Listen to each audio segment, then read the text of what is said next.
اسلامی تقویم کا دوسرا مہینہ ماہ سفر کہلاتا ہے، جو انشاءاللہ چند روز کے بعد شروع ہونے والا ہے۔ ماہ سفر کے حوالے سے قدیم زمانے سے مسلمانوں کے درمیان معاشرے میں،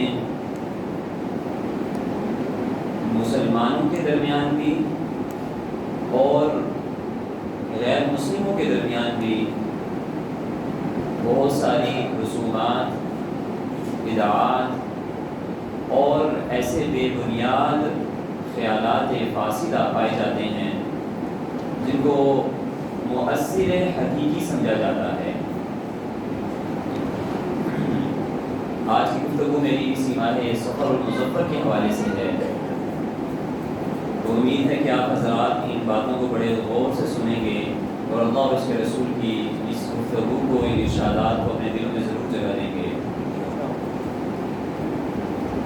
ہمارے معاشرے کے اندر ایک چیز یہ رائج ہے کہ مسلمان یہ سمجھتے ہیں کہ ماہ سفر کے اندر، بلکہ یہ جو مہینہ محرم الحرام کا چل رہا ہے، اس محرم کے مہینے کے اندر لوگ اپنی بچیوں کی شادی نہیں کرتے، نکاح جیسا ایک عظیم فریضہ وہ سر انجام نہیں دیتے، بلکہ کہتے ہیں کہ ماہ سفر اور ماہ محرم جو ہے یہ منحوس مہینہ ہے، اس کے اندر بلائیں اترتی ہیں، پریشانیاں آتی ہیں، بلکہ کچھ لوگوں کا تو یہاں تک خیال ہے کہ پورے سال کے اندر 10 لاکھ بلائیں اترتی ہیں اور ان میں سے 9,90,000 صرف اسی مہینے ماہ سفر کے اندر اترتی ہیں۔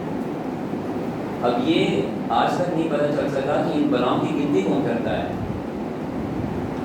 بہرحال مسلمانوں کے ہاں یہ بڑے غلط رسومات اور فاسدات، بے بنیاد جو خیالات پائے جاتے ہیں، بلکہ کہا جاتا ہے کہ جی ہماری گھر کی چھت کے اوپر کوئی الو بیٹھ جائے تو کہتے ہیں جی اب تو یہاں پر مصیبت آنے والی ہے، یا کوے منڈلانا شروع ہو جائیں تو کہنے لگتے ہیں جی اب تو کوئی ایسی تکلیف آنے لگی ہے، یا کوئی شخص اپنا کاروبار ماہ سفر کے اندر شروع کرتا ہے، یا بدھ کے روز کو، خاص طور پر ماہ سفر میں بدھ کے روز کوئی آدمی اپنا کاروبار شروع کرے اور وہ کاروبار فلاپ ہو جائے تو کہتے ہیں جی یہ ماہ سفر کی نحوست کی وجہ سے تھا، جبکہ شریعت اسلامیہ کے اندر ان تمام چیزوں کا کوئی حصہ نہیں۔ شریعت اسلامی ان تمام چیزوں کو باطل قرار دیتی ہے، بلکہ ماہ سفر تو کئی حوالے سے یہ مسلمانوں کے درمیان بڑا عظیم رہا ہے۔ اگر آپ تاریخ کا مطالعہ کریں، سن 1390 27 سفر المظفر کو حضور نبی کریم صلی اللہ علیہ وسلم کو اللہ تعالیٰ نے مکہ مکرمہ سے مدینہ منورہ کی طرف ہجرت کا حکم دیا تھا، اور آپ حضرات کے علم میں ہے یہ مکہ سے مدینہ منورہ جو ہجرت ہوتی ہے یہ اشاعت اسلام اور غلبہ اسلام کے لیے اور پہلی اسلامی ریاست کے قیام کا ذریعہ بنتی ہے۔ اگر اتنا ہی منحوس مہینہ تھا تو اللہ تعالیٰ نے کیوں حضور نبی کریم صلی اللہ علیہ وسلم کو ہجرت کا حکم دیا؟ ہجرت کا حکم ہی نہ دیتے۔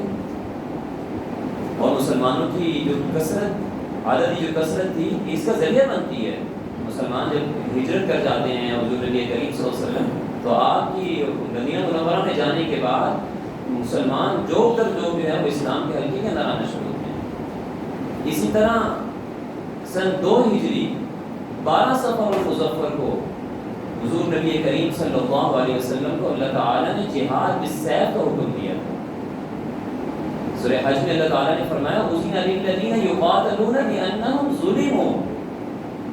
اللہ تعالیٰ ایمان والوں کو، ایسے لوگوں کو جہاد اور قتال کا حکم دیتے ہیں کہ جو مظلوم ہیں، جن پر ظلم کیا گیا ہے۔ کیوں؟ الذین اخرجوا من دیارہم بغیر حق الا ان یقولوا ربنا اللہ۔ ان کا جملہ تھا کہ ہمارا رب اللہ ہے، صرف ایک اللہ کے کہنے پر انہیں وہاں سے نکالا جاتا ہے، ان پر ظلم ستم کیا جاتا ہے۔ اللہ فرماتے ہیں ایسے لوگ جن کو نکالا جا رہا ہے یہ مظلوم ہیں، لہذا ان کے خلاف جہاد کیا جائے۔ اور یہی اسی اجازت کے پیش نظر اسی اجازت کے پیش نظر مدینہ منورہ کا جو امن ہے وہ بحال ہوتا ہے. اسی اجازت کے پیش نظر ملک کے اندر رہنے کا ایک دستور مسلمانوں کو دیا جاتا ہے. حضور نبی کریم صلی اللہ علیہ وسلم جہاد کے ذریعے سے امن بحال کرتے ہیں، اور اسی جہاد کے پیش نظر مسلمان غزوہ بدر، غزوہ احد، فتح خیبر، فتح مکہ کرتے ہوئے، اور ایک وقت میں آ کر سیدنا امیر معاویہ رضی اللہ تعالیٰ عنہ کے اس دور کے اندر آدھی دنیا کے اندر مسلمان جو ہیں وہ اسلام کا پرچم لہراتے ہیں، اور ایک دستور، ایک منشور دیا جاتا ہے کہ اس کے مطابق جو ہے وہ زندگی بسر کرنی ہے، یہ تمہارے لیے رہنما ہے اور امن والا دستور. یہ کیسے منحوس ہو سکتا ہے؟ لوگ اپنی بچوں کی شادی نہیں کرتے ماہ سفر میں. ایک قول کے مطابق سیدنا علی کرم اللہ وجہہ کا نکاح حضور نبی کریم صلی اللہ علیہ وسلم کی لخت جگر سیدہ فاطمہ الزہرا رضی اللہ تعالیٰ عنہ کے ساتھ ماہ سفر کے اندر ہوتا ہے سن 2 ہجری میں. اور ایک اور قول کے مطابق محرم کے مہینے سن 2 ہجری کے اندر یہ نکاح ہوتا ہے. اگر ماہ سفر اور ماہ محرم اتنا ہی منحوس تھا تو حضور نبی کریم صلی اللہ علیہ وسلم اپنے لخت جگر کا نکاح کیسے کر سکتے ہیں؟ نہیں منحوس تھا تو اس لیے تو حضور صلی اللہ علیہ وسلم نے اپنی بیٹی کا نکاح کیا. لوگ کہتے ہیں کہ 2 عیدوں کے درمیان نکاح یہ بھی منحوس ہے، 2 عیدوں کے درمیان یہ بھی نکاح منحوس ہے، جبکہ حضور نبی کریم صلی اللہ علیہ وسلم کا اپنا نکاح سیدہ عائشہ صدیقہ رضی اللہ تعالیٰ عنہ کے ساتھ ماہ سفر کے اندر ہوتا ہے. اور ماہ سفر وہ شوال کے مہینے میں ہوتا ہے، اور شوال کے مہینے میں رخصتی ہوتی ہے. 2 مہینوں کے درمیان، 2 عیدوں کے درمیان نکاح جو منحوس نہیں ہے. یہ کیسے ہو سکتا؟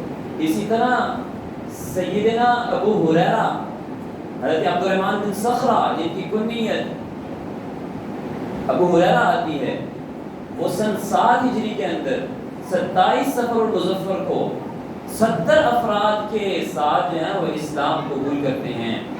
اور آپ حضرات کی علم میں ہے کہ سیدنا ابو ہریرہ رضی اللہ تعالیٰ عنہ صحابہ کرام کے درمیان وہ ایک مبارک ہستی ہیں جنہوں نے اشاعت اسلام کے لیے اس تحفظ سرمایہ حدیث کے لیے بہت زیادہ کام سر انجام دیا. اور صحابہ اکرام میں سب سے زیادہ جن سے احادیث مروی ہیں، جنہوں نے حضور نبی کریم صلی اللہ علیہ وسلم کی مبارک زبان سے نکلے ہوئے ارشادات کو محفوظ کیا، وہ 5300 سے زائد احادیث مروی ہیں.